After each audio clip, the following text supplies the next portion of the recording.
June 25, 1876. The temperature in the valley of the Little Bighorn had climbed past 90 degrees by early afternoon. The grass on the ridges above the river was the color of old bone. 210 men of the United States 7th Cavalry rode into that valley under the command of a general who had never seriously entertained the possibility that he would not ride out of it. He did not ride out. None of them did. And the question that the subsequent century and a half of examination has never fully resolved, not through the written record, not through the oral accounts, not through the forensic archaeology that Douglas Scott's systematic survey eventually applied to the ground itself, is the question that sits beneath every other question the Little Bighorn produces. Not what happened. The ground told us what happened, why there was no escape, why 210 men spread across a half-mile of Montana ridgeline, some of them experienced combat soldiers who had survived the Civil War and 3 subsequent years of frontier campaigning, found no route out of what was closing around them on the afternoon of June 25th and were dead inside an hour. The answer is not a single failure. It is a sequence, a specific, documented, interlocking sequence of decisions and conditions that closed every exit simultaneously, and that the ground, examined carefully enough, has preserved the physical evidence of, with a precision that no written account achieved. Understand what Custer believed when he sent Major Marcus Reno into the valley, with 3 companies and approximately 190 men. He believed Reno would engage the village's southern end. He believed the engagement would hold the warriors' attention, would fix the fighting force of the encampment in a defensive posture responding to Reno's attack. He believed that while the warriors were occupied with Reno, he would cross the river to the high bluffs on the eastern bank, move north along the ridgeline, and strike the village at its center from above. The classic envelopment that splits an enemy's attention between 2 simultaneous threats and prevents concentration against either one. It was not an irrational plan. It had worked before. It required Reno to hold. Reno did not hold. 900 mounted warriors emerged from the camp circles before Reno's attack had achieved any meaningful penetration of the village perimeter. They did not defend. They attacked. They flanked Reno's dismounted skirmish line with the speed and the volume of a force that the ordnance records would subsequently establish was carrying over 900 firearms of 47 different types against Reno's 3 companies of Springfield trapdoor carbines and Colt revolvers. At close range, Bloody Knife, Custer's most trusted Arikara scout, the man whose intelligence Custer had depended on through years of frontier campaigning, was shot through the head. The impact was proximate, immediate, and witnessed directly by Reno. The accounts of what followed describe a command paralysis, whose specific cause has been argued about ever since, and whose specific consequence is not arguable at all. Reno's command became a retreat, then a rout, then a desperate crossing of the river under fire and a scramble up the bluffs to the east. The bluffs where Custer was supposed to be providing support from the rear and was not, because Custer had already moved north along the eastern bank toward the position that his plan required him to occupy. The southern pressure on the village that Custer's plan depended upon had collapsed in minutes. The warriors who had driven Reno across the river turned north toward Custer. The first door closed. The viewshed analysis that the archaeological project conducted across the Little Bighorn battlefield in the late 1980s produced a finding that the written record had never been able to establish with comparable precision. From Last Stand Hill, the position where Custer's body was found alongside roughly 40 others, including his brother Tom, his brother Boston, his nephew Audie Reed, and his brother-in-law Calhoun. 5 members of the Custer family dead on that field in that single afternoon. The analysis mapped every area of the surrounding terrain that was and was not visible to a defender on the high ground. The results were specific, and they were devastating.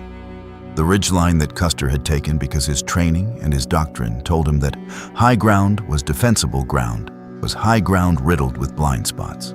Ravines cutting into the ridge from the west, coulees dropping away from the eastern slope. the specific broken topography of the Montana terrain that a force defending from above could not observe and therefore could not cover with fire. The Lakota and Cheyenne warriors who moved through those invisible channels were not improvising. They were reading ground they knew, ground their horses knew, ground their families had camped on and hunted across for generations. The specific folds and cuts of that ridgeline were as familiar to them as the interior of their own lodges. The warriors moved through the ground the soldiers could not see. They closed the distance from positions the defenders could not reach. They delivered fire from angles that the tactical training of the United States Army had not prepared the men on that ridge to address, because the tactical training of the United States Army had been developed for open terrain against opponents who did not know the ground better than the force defending it. The cartridge case distribution recovered by the Archaeological Survey confirmed this with forensic precision. The Indian cartridge cases concentrated in the depressions, the draws, the invisible places. The soldier cartridge cases concentrated on the exposed high ground. The spatial relationship between those two distributions is the physical record of what closed around Custer on that ridge. He held the ground he could see. The warriors moved through the ground he could not. The second door closed. The United States Army came to the Little Bighorn with two weapons: the Springfield Model 1873 trapdoor carbine, the Colt single-action Army revolver. The Army's armament was standardized, documented, and limited to those categories with the exception of a small number of personal weapons carried by officers. The warriors opposing them carried 47 different firearm types. The minimum number of individual weapons represented by the recovered cartridge cases exceeded 900. The overwhelming majority in Lakota and Cheyenne hands. The Springfield had a failure mode that the Army had documented before the campaign and had not resolved before the campaign sent those men into the field. Under sustained rapid fire, the brass cartridge case expanded in the hot chamber with enough force that the extractor tore through the softened rim rather than drawing the case clear. The weapon required a knife or a cleaning rod to clear the stuck case before it could fire again. Men were found on that ridgeline with knives in their hands, not as weapons, as tools. The improvised response to a mechanical failure occurring in the middle of an engagement that was not pausing to accommodate the clearing sequence. Across the river, in the invisible ravines and coulees, the warriors carried weapons that the commercial firearms market had been providing to indigenous communities through trade networks and treaty annuity channels for the preceding decade. Winchester Model 1866 lever actions, Henry rifles, the 44 rimfire cartridge cycling through a 16-round tubular magazine at a rate that the Springfield single-shot architecture could not approach under any condition, let alone the condition of a hot chamber with a stuck case and a knife in the hand, where the rifle should have been. The archaeological project recovered a sequence of 44 caliber rimfire cartridge cases, bearing the consistent tool mark signature of a single Henry or 1866 Winchester, distributed across nearly a mile of battlefield. One weapon, one warrior. Moving through the invisible ground, a physical trail of cartridge cases documenting the movement through the terrain that the soldiers above could not see and could not reach. The third door closed. 210 soldiers, spread across a half-mile of ridgeline in 3 separate groups by the time the engagement reached its final phase. Company L and Company C under Calhoun on the southern ridge. Company A under Keogh, approximately 300 yards north. Custer with Companies E and F at the position that the markers on the battlefield now designate as Last Stand Hill. 3 separate groups. A half-mile of ground between the southernmost and northernmost positions.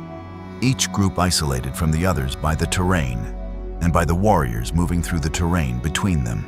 The oral accounts gathered from Lakota and Cheyenne participants in the decades following the battle describe the warriors arriving at the Custer field position from multiple directions simultaneously.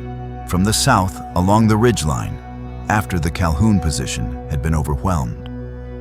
From the west through the draws and ravines below the ridge. From the north where the escape route that the terrain might theoretically have offered was already covered.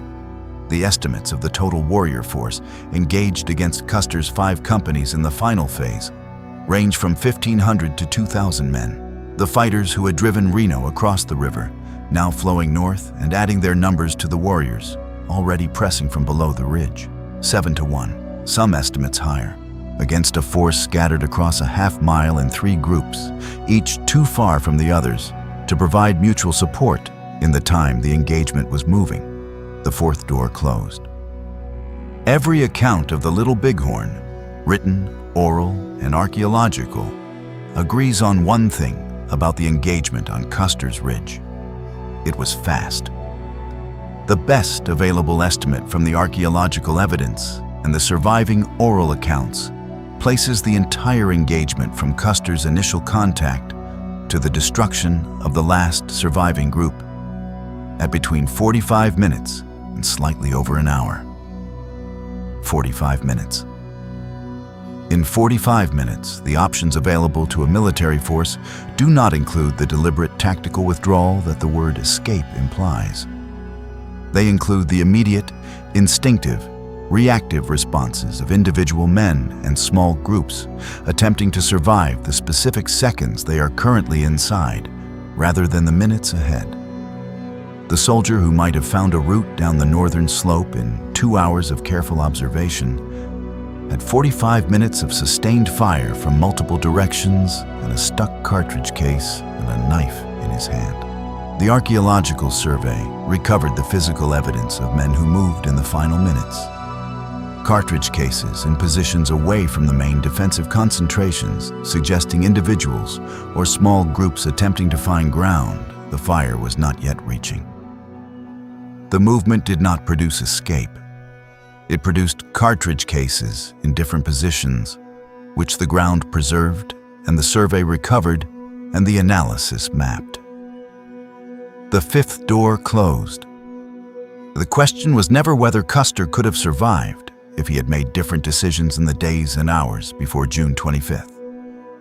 The 4-decision chain we have examined elsewhere in this series, the Black Hills Gold Report, the impossible winter ultimatum, Crook's undisclosed withdrawal, the advance on the morning of June 25th. Those decisions were the chain that delivered 210 men to that ridgeline on that afternoon. The question here is simpler and in some ways more devastating.